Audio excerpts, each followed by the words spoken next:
Que vives y reinas por siempre. Tú, Padre, que eres tan misericordioso para con nosotros, Señor, que nos permites como iglesia, Señor, estar aquí, Señor, reunidos. Gracias por la comunión que nos permite. Gracias porque, Señor, eres tan bueno, Señor, que permites aún también que entendamos y escudriñemos tu palabra.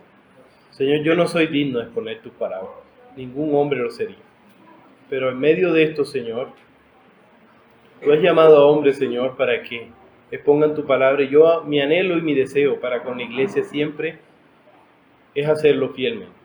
Por eso que no sean mis pensamientos, sino que hables tú, Padre, para gloria y honra tuya en el nombre de Jesús. Amén. Regálame agua, Pipo, por favor.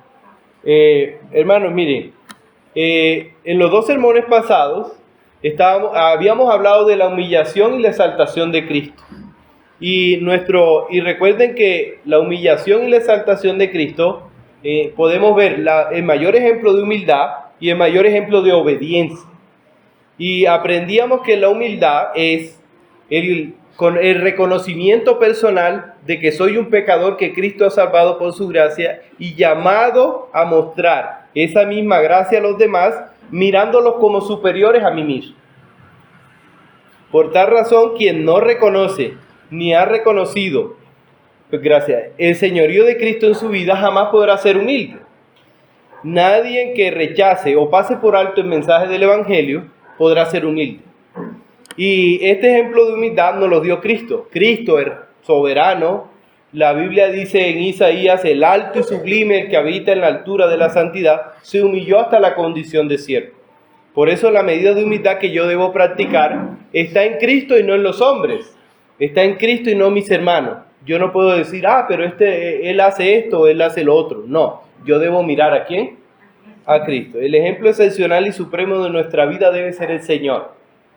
Aunque nosotros como seres humanos estamos llamados también a dar testimonio con una vida santa. El ser humano que no puede ver la gracia de Dios también, hermano, porque la salvación es por gracia. Pero quien no puede ver la gracia de Dios en su vida, no estará en la capacidad de mostrarla a los demás.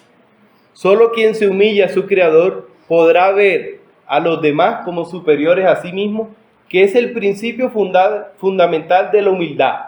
El principio fundamental de la humildad es que yo vea a los demás como superiores a mí. Si yo no lo hago así, no estoy mirando a mis hermanos con humildad. Recuerden que quien no practica la humildad, practica la tiranía. Y ese fue el camino que nos mostró el Señor. Primero, el camino de la humildad, que finalmente es el camino de la humillación. Y camino que lo llevó a la exaltación. Y camino que nos está trazando a nosotros también, para que nosotros también un día estemos con Él en la exaltación. Y aprendíamos también que el orden aquí es humillación, exaltación. Escúcheme, el orden es humillación, exaltación. No es exaltación y todo el tiempo allí, no. Este es el orden bíblico porque para tener un orden correcto del Evangelio se debe entender tanto la humillación como la exaltación de Cristo. Recuerde que estudiábamos que la exaltación y la humillación de Cristo es el Evangelio completo. Y que si yo miraba solo la humillación de Cristo, en realidad estoy mirando un evangelio sesgado, un evangelio incompleto. Porque si yo miro solo la humillación de Cristo, voy a terminar como sus discípulos, sin esperanza, cuando vieron que lo crucificaron. Y yo tengo que ahora mirar también la exaltación de Cristo, y ahí sí es un evangelio completo y es un evangelio con esperanza, un evangelio que produce esperanza. Pero hermano, miren, ya Dios se ha dado a conocer mediante aquel que siendo forma de Dios y por tanto igual a Dios, ya lo estudiamos, que por amor se sacrificó, se humilló despojándose a sí mismo, aceptando el lugar más bajo, el papel de siervo. Y recuerde que aún más abajo fue el Señor muriendo en la cruz, la muerte que tenía precisamente la función primordial de tomar un ser humano y llevarlo a la menos y más baja humillación. Ningún ciudadano de Roma podía morir crucificado para que no fuera vergonzoso para Roma. Pero el Señor murió en la cruz. Pero hermano, debemos entender algo. Debemos entender algo y debemos tenerlo en la cabeza. Que eso ya pasó. Y que eso no se va a volver a repetir. Y ahora lo que queda es la exaltación del Señor. Así como se profetizó y se cumplió al pie de la letra que Cristo venía y iba a ser crucificado y iba a ser nacido de mujer, todo eso se cumplió. Así se va a cumplir que Cristo un día va a ser ¿qué? Exaltado. Y mirábamos esa imagen tenebrosa cuando dice que todo lo creado, toda rodilla se doblará y toda lengua confesará que Jesús es el Señor absoluto de todo. Recuerde que estudiábamos esa palabra Señor, ¿no? Que es un título. En el Nuevo Testamento, usted nunca lee la palabra Jehová. Siempre es la palabra Señor. Porque en este contexto greco-romano, que ellos estaban leyendo esta carta, Señor significaba que no había nadie por encima de él. Por eso ellos decían Señor a César, a su emperador. Pero cuando aquí ellos leen que Jesús es Señor de todo, ellos están entendiendo inmediatamente que Jesús es el soberano ¿sobre qué? Sobre todo.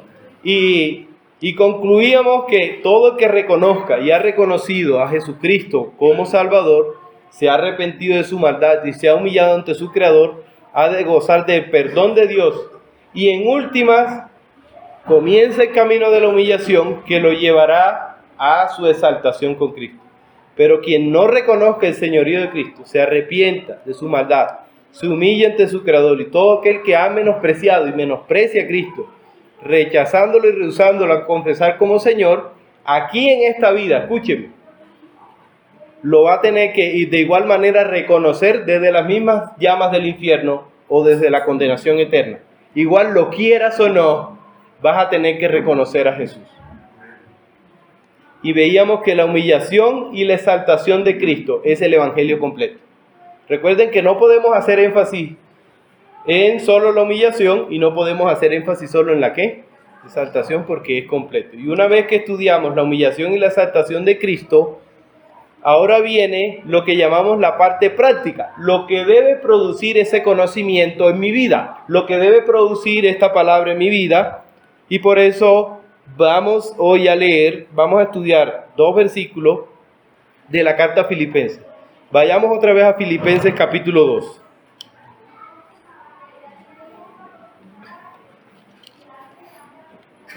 Recuerde que habíamos terminado el 11, que dice, y toda lengua confiese que Jesús es el Señor para gloria de Dios Padre. Inmediatamente después vienen los 2 versículos que vamos a estudiar hoy, que son los versículos 12 y 13. Y dice la palabra del Señor: por tanto, amados míos, como siempre habéis obedecido, no como en mi presencia solamente, sino mucho más ahora en mi ausencia, ocupaos en vuestra salvación con temor y temblor, porque Dios es el que en vosotros produce así el querer como el hacer por su buena voluntad. Y en este pasaje, hermano, en estos 2 versículos, vamos a aprender que Dios es quien nos capacita para poder poner en práctica el evangelio que hemos escuchado. Y escúcheme eso, hermano, porque es Dios quien puede hacer que nosotros pongamos en práctica el evangelio que hemos escuchado. Es Dios quien nos capacita para hacerlo. Nosotros no seríamos capaces de cumplir el evangelio sin la ayuda del Señor. Pero eso no deja tampoco sin piso de que tenemos una responsabilidad. Y el sacrificio de Cristo, hermano, es el corazón del evangelio. Pero como cristianos debemos saber que ese sacrificio de infinito valor espiritual también tiene un valor inminentemente práctico. Y es más, hasta el mundo lo espera así.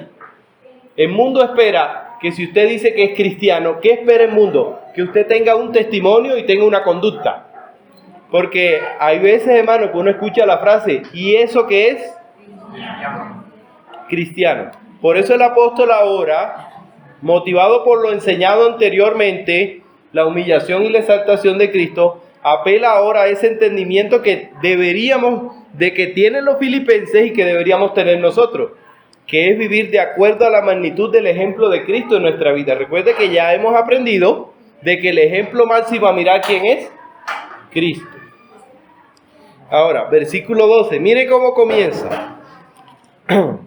Por tanto, recuerde que ya yo varias veces les he explicado por tanto, con esa coma ahí después. Y Pablo está haciendo una conclusión aquí sobre lo dicho anteriormente. Está conectando el texto con lo que ya se dijo. Por eso yo le dije, usted tiene que saber y entender la exaltación y la humillación de Cristo para ahora poder entender la parte práctica del Evangelio. Y está haciendo referencia al ejemplo de Jesucristo del versículo 5 al 8, como lo estudiamos aquí. Y tomando forma de siervo humilde, fue obediente a su Padre Celestial hasta el punto de morir en la cruz como sacrificio por nuestros pecados. Y dice obediente hasta la cruz. Y este sentir que hubo también en Cristo, como lo dice el versículo 5, haya pues en vosotros este sentir que hubo también en Cristo Jesús, debe ser el sentir que debe estar en todo cristiano, porque Pablo le está diciendo que ese mismo sentir debe estar en nosotros. Y vamos a ver cuál es el sentir que hay. Y el sentir que hay en Cristo es el sentir de la obediencia.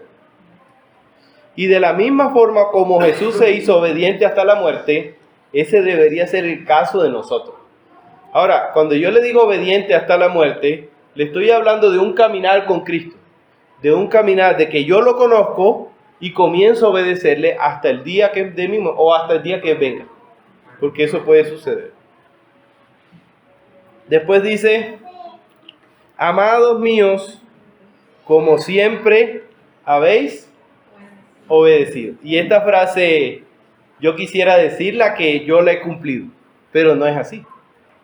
Y es interesante porque Pablo les está diciendo a los filipenses que él los ama, pero se está identificando con él. Esta palabra que está aquí dice que cuando él dice como siempre habéis obedecido, está identificándolos con un amor de un mismo Padre. O sea que ellos obedecían al mismo Padre que Pablo está aquí obedeciendo.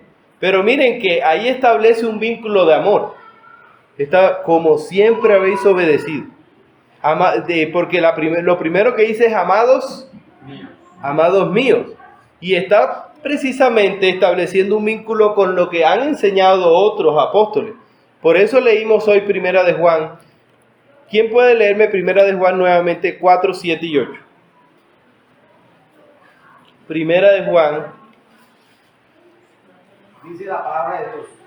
Amados, amémonos unos a otros, porque el amor es de Dios. Todo aquel que ama es nacido de Dios y conoce a Dios. El que no ama no ha conocido a Dios, porque Dios es amor. Muy bien. Y miren, gracias hermano. Y miren que precisamente él les está diciendo esto porque Pablo asume que le está hablando a creyentes. Le está hablando a personas que aman a su ¿qué? A su hermano. Pero la expresión, como siempre, nos muestra que los filipenses de alguna manera habían dado prueba de su testimonio de obediencia y era algo continuo. Y miren ese habéis obedecido, porque ese habéis obedecido es una exhortación, es algo fuerte. En el idioma original es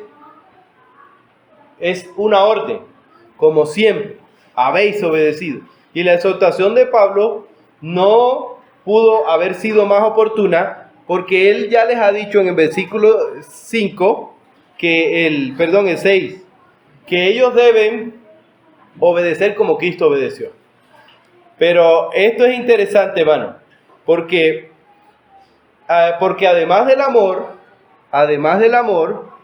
la vida cristiana también tiene un rasgo que pocos hablan, y que es el de la obediencia. Y muchos hablan de amor. Yo he escuchado muchas palabras por ahí en la calle. Dios es amor. Dios es amor. Pero ¿cuántas veces usted ha escuchado? Tenemos que obedecerle a Dios. Tenemos que obedecerle a Dios. Entonces, somos buenos para apelar el amor de Dios, pero no somos buenos para apelar a la obediencia. No somos buenos para decir esto me está pasando porque estoy desobedeciendo, esto me está pasando porque me he rebelado ante mi Creador, sino que apelamos al amor, al amor, al amor. Y Dios es amor, sí, pero Dios es justo. Una vez hablando con alguien me decía, Dios no mandaría a alguien al infierno. Y yo, ¿no has leído la Biblia entonces? Yo le dije, porque Dios ama a todo el mundo, sí, porque lo ama, lo va a mandar al infierno, porque Dios es un Dios justo también. Entonces, tenemos que ver a Dios no en el todo de un atributo, sino lo que es el todo. Porque el Evangelio es amor, y como dijo el hermano Andrés, es la muestra más grande de amor, pero también es la muestra más grande de justicia. ¿Sabe por qué? Porque los que debían estar ahí son usted y yo, en esa cruz. Y quien debió morir fuimos, ¿qué? Nosotros. Y si alguien murió por nosotros, eso significa que alguien pagó, y eso significa justicia. Porque Dios no dijo, bueno, se me olvidó. No, sino que hubo una muestra total de justicia a toda la humanidad. Y eso debe quedarse en mi cabeza. ¿Por qué? Porque el evangelio de hoy muchas veces se centra en amor, amor, amor, amor, y no en que debemos obediencia a nuestro Señor. Y como lo entendieron los filipenses, a nuestro absoluto Señor. Y hermano, miren, cuando dice aquí, como siempre habéis obedecido, le está diciendo que el amor implica obedecer. Y miren, yo soy papá, y aquí hay varios papás. Papá, ¿cuándo se siente usted más amado por sus hijos? Cuando obedecen. Escuchen, hijos. ¿Cuándo se siente uno como papá más amado por sus hijos? Cuando lo obedecen. Entonces, de la misma demostración, es lo mismo. ¿Cómo muestro yo a Dios que verdaderamente yo lo amo y estoy sometido a su señorío? ¿Cómo? Obediencia. Entonces, ¿por qué hacemos énfasis? El amor es algo que es indudable del Señor. Entonces, ¿por qué hacemos a veces demasiado énfasis en el amor? Porque es lo que queremos escuchar. Entonces, a veces uno va a iglesias que no se le exige, que no se habla de pecado. Es más, mire, salió un folleto que a mí me espantó. ¿Qué pasó con el pecado? Se llamaba el folleto. Y ahí se hablaba de que en muchas iglesias cristianas la palabra pecado ya no se dice. Ya no se dice. Para no ofender a los demás. Y miren, y es interesante porque ellos llevan toda la vida ofendiendo al Señor. Entonces hay que llamar a las personas, hay que llamarlas por lo que son. Si él está en su impiedad, hay que llamarlo al arrepentimiento. Es necesario entender que Dios exige obediencia, hermano. Y hay que entender algo también en esto del Evangelio, que Dios está invitando al hombre a obedecer, de tal manera, que la entrega o el acto de fe a salvación al Salvador, hermano, no es una invitación glamorosa. Les dije que tuvieran paciencia. Hermano, la Biblia dice que Dios manda que todos los hombres se obedien a la obediencia. Esta frase, que muchas veces yo he escuchado mal usada,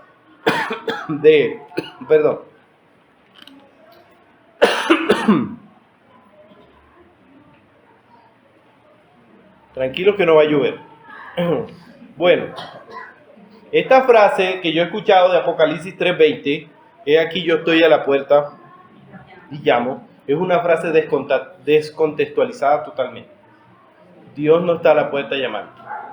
Cuando usted lee totalmente y estudia ese texto, te va a dar cuenta de que es un mensaje a una iglesia, no es un mensaje a un pecador. Y Dios no está diciendo de manera glamurosa, no está haciendo una invitación, porque Dios del cielo, el soberano, no tiene por qué rogarle a nadie. Su jefe le ruega, los que tienen jefe, su jefe le ruega o le exige. ¿Quién me puede leer Hechos 17:30?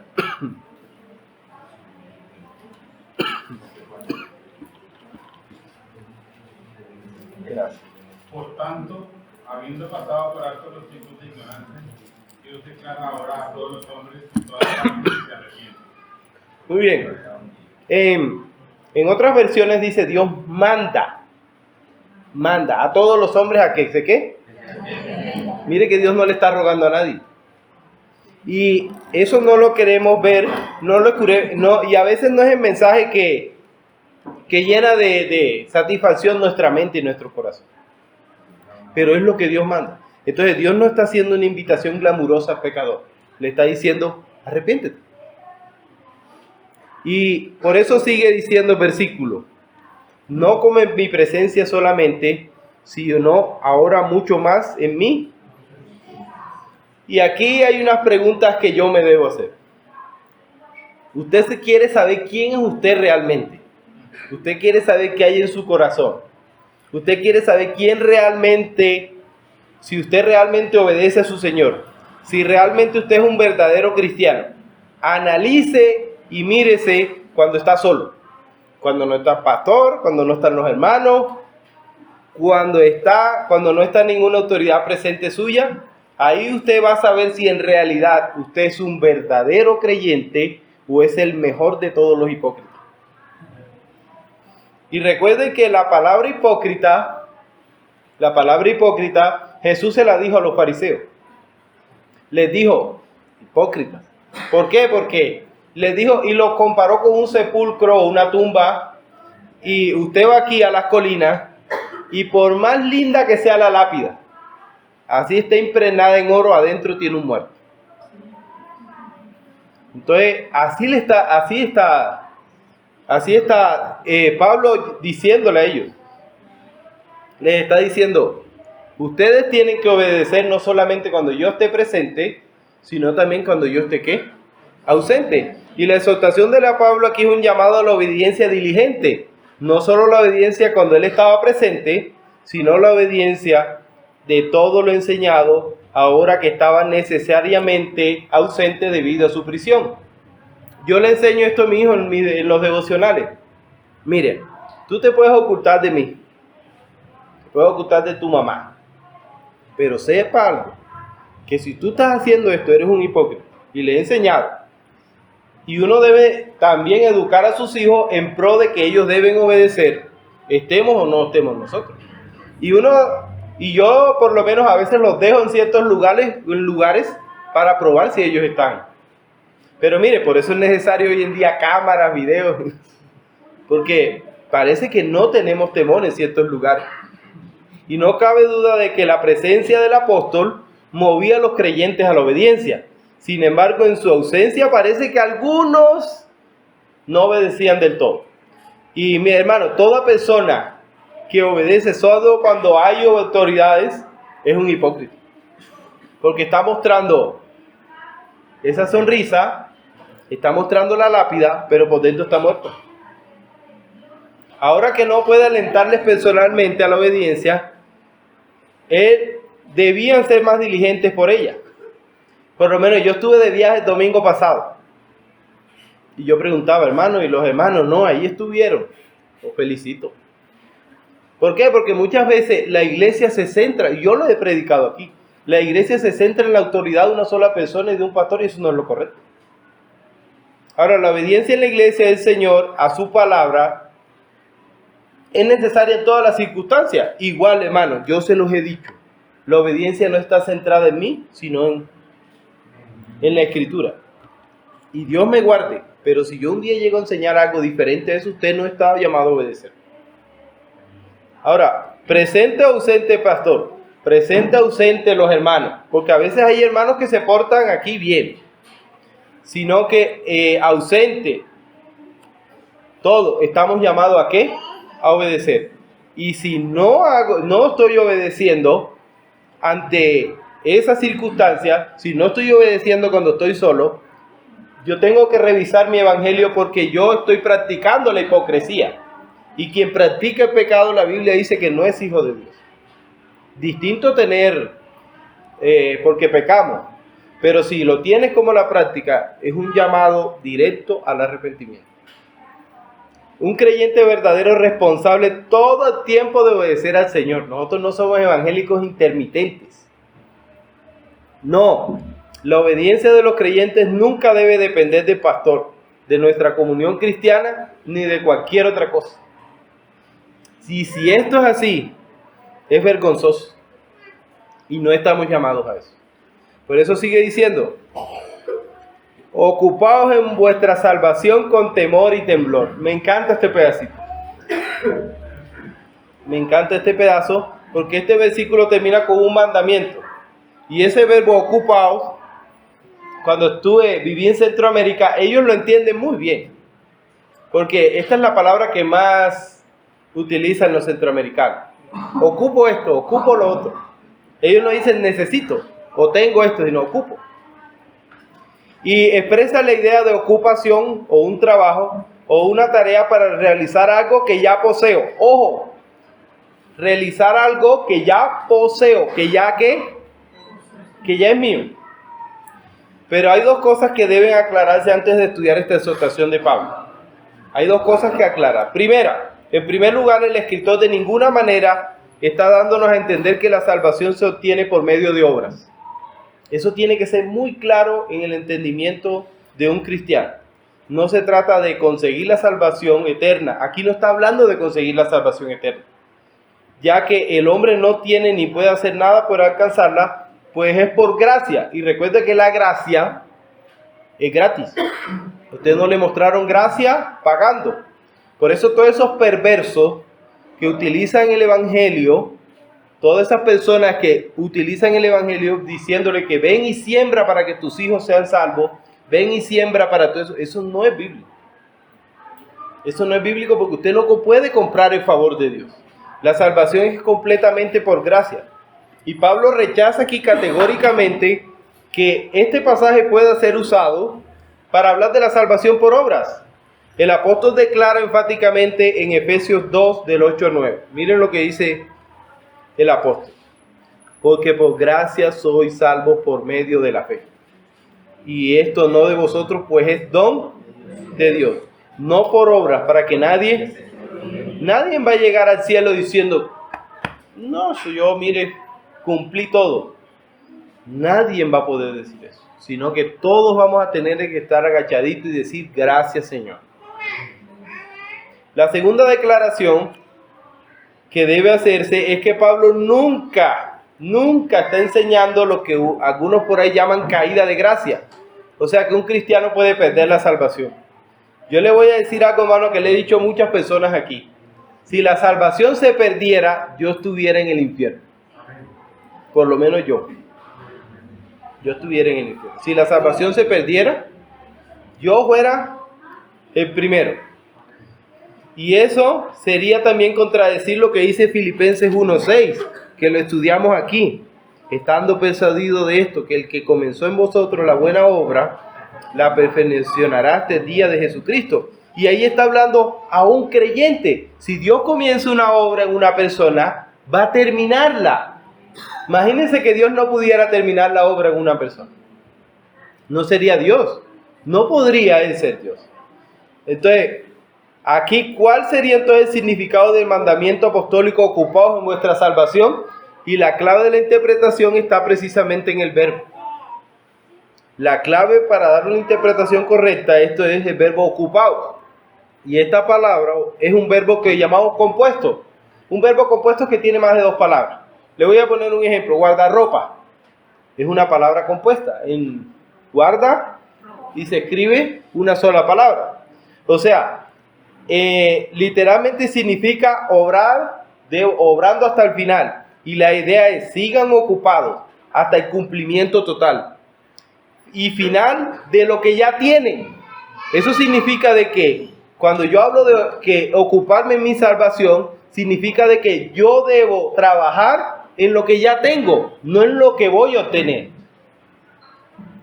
Y la exhortación apostólica, hermanos, es: vayan y lleven su obediencia hasta las últimas consecuencias. El llamado aquí ya es a la iglesia, a los que ya son salvos. La idea es ocuparse hasta el cumplimiento final de lo que ya tienen. Y yo no sé por qué es tan controversial algunas veces esta frase, porque aquí es claro. Es más, en todo el contexto no habla de salvación. Está hablando de la vida práctica del creyente. Y la salvación, hermano, comprende 3 tiempos: pasado, presente y futuro. Y aquí la salvación, precisamente, la salvación en pasado habla de nuestra justificación, lo que pasó en la cruz. Y en el momento en que el creyente comienza su fe, eso es pasado. Pero hay un presente, que es el que estamos viviendo hoy, que es la santificación, que es el peregrinaje en la tierra. Y eso se llama la santificación. Pero hay otro periodo que comprende más allá, que es la glorificación. Y esa es la que nosotros estamos esperando. Y ya se ha cumplido toda la escritura hasta aquí, hasta hoy, hasta nuestra santificación. ¿Qué falta por cumplirse? La santificación. Y eso da por sentado, hermano, que como cristianos hemos sido salvados por Dios, estamos siendo salvados por Dios y seremos salvados por Dios. Eso significa de que Dios está de principio a fin trabajando por nuestra salvación. Y al escribir este mandamiento, Pablo se está refiriendo específicamente ¿a cuál tiempo? Aquí y ahora. A la santificación. ¿Quién me puede leer 1 Tesalónicas 4:3?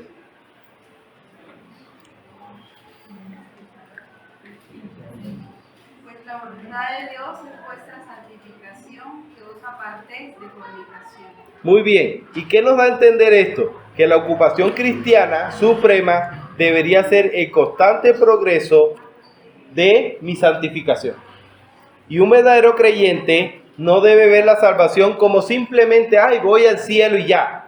No, un verdadero cristiano debe ver la salvación también como un compromiso de obediencia hacia quien me salvó. Porque si yo veo simplemente el evangelio con que, ay, voy para el cielo y ya, estoy viendo el evangelio como muchos lo ven, como amor, amor, amor, y no hay ninguna exigencia. Usted ama a sus hijos, pero no les tiene exigencias. Claro que la hay. Entonces el amor implica también ciertas exigencias. El amor no es que no nos va a salvar y ya listo. No, señor. Como les digo, hay muchas personas con este pensamiento que van a ir al infierno, que van a ir a la condenación eterna pensando de que Dios no podía mandar a alguien allá. Y sí lo va a hacer. Miren, si uno hace una balanza de lo que habló Jesucristo, Jesucristo habló más del infierno que del amor, de la condenación eterna que del amor, muchas veces. Y miren lo que dijo Jesús: yo te he glorificado en la tierra, he acabado la obra que me diste que hiciese. Así dice Juan 17:4. Ahora, ¿cómo glorificó Jesucristo a su Padre? Obedeciéndole. Si Jesucristo es Rey soberano, nuestro mayor ejemplo, glorificó a su Padre obedeciéndole, ¿qué debo hacer yo entonces? Obedecer. Y el versículo termina diciendo cómo: con temor y temblor. Y ocupados en nuestra salvación es mucho más que solo aceptar mis pecados, que solo tener temor. Y lo que está diciendo aquí, que es temor y temblor, hacen referencia a 2 reacciones apropiadas cuando alguien se aparta de su debilidad espiritual, pone su confianza en Dios y ahora tiene la capacidad de enfrentar la tentación. Y no es un temor espantoso, no. Es un temor a la santidad de Dios, es un temor de que todo pecado ofende a Dios, y es un temor precisamente a apartarme de esas cosas. Si usted le tiene miedo a un toro, cuando estaba pequeñito, a veces mi tío me mandaba, vaya, y yo, vaya. Entonces, ¿qué hacía yo? Me alejaba, trataba de alejarme. Entonces, a ese temor y temblor está haciendo referencia aquí. Si usted dice que teme al Señor, usted debe apartarse del pecado. Pero usted dice, no, yo amo y glorifico a Dios y no se aparta del pecado, hay algo malo en su evangelio. Y en palabras más, palabras menos, es una preocupación santa por darle gloria a Dios, el honor que merece, y tener temor al castigo por lo que le desagrada. versículo 13. Con este terminamos. Porque Dios es el que en vosotros produce el querer como el hacer, por su buena voluntad. Y este versículo yo le llamo un golpe muy profundo al orgullo humano. Porque hay muchas personas que se glorían de decir, no, que yo soy bueno, yo hago cosas buenas, yo hice cosas buenas con tal hermano, yo hice tal cosas con tal hermano, buenas. Y miren lo que pasa. Una vez que nosotros somos creyentes, pasa algo. Que nosotros hemos reconocido nuestra maldad. Nosotros hemos reconocido que somos pecadores. Y ahora debemos reconocer de que de nosotros no puede salir algo bueno. Y usted dirá, no, pero los hombres impíos hacen cosas a veces buenas. Pero está hablando desde el corazón del ser de la persona. Y cuando aquí dice, porque Dios es el que en vosotros produce, está hablando de que Dios es el que obra en nosotros para que hagamos buenas obras. ¿Sabe qué significa eso? Que nosotros no somos capaces de hacer cosas buenas. Y esto es humillante. Y esto es humillante. Por eso cuando alguien nos dice, hermano, mire, gracias por esto, hermano, dele la gloria ¿a quién? A Dios. Porque Dios es el que produce en nosotros el querer como el hacer. Yo no puedo decir, yo hice esto, yo hice lo otro, porque Dios es el que obró en mi corazón para que yo me moviera en esa dirección. Mire, hermano, si Dios nos dejara sueltos a nuestra voluntad, nosotros no saldríamos a hacer cosas buenas. Se lo aseguro. Se lo aseguro. Y ese porqué es explicativo. Y está terminando precisamente la idea pasada. ¿Cuál es la idea pasada? De que somos ya ¿qué? Salvos. De que tenemos la salvación. De que debemos movernos en esa salvación. Ahora, como ya somos salvos, Dios produce en mí el querer como el hacer por su buena voluntad. Y ahí esa palabra produce significa obrar. O sea, Dios está trabajando. Miren lo que dice Santiago 1.17. ¿Quién me puede leer ese versículo? Santiago 1.17. Las mujeres están estudiando Santiago.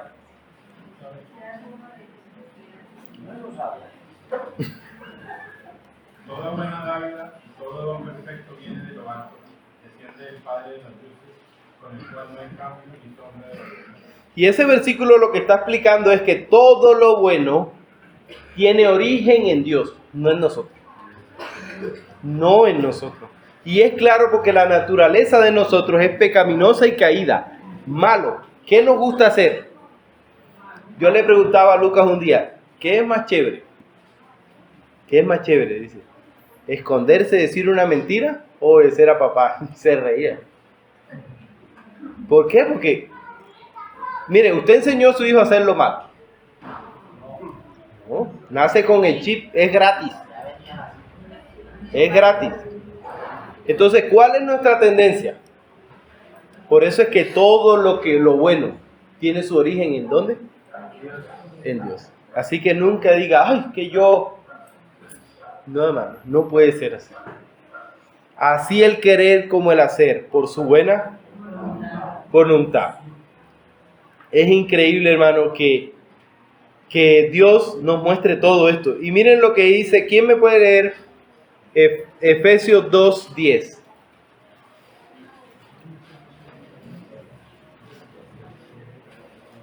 Efesios 2:10 dice la palabra de Dios.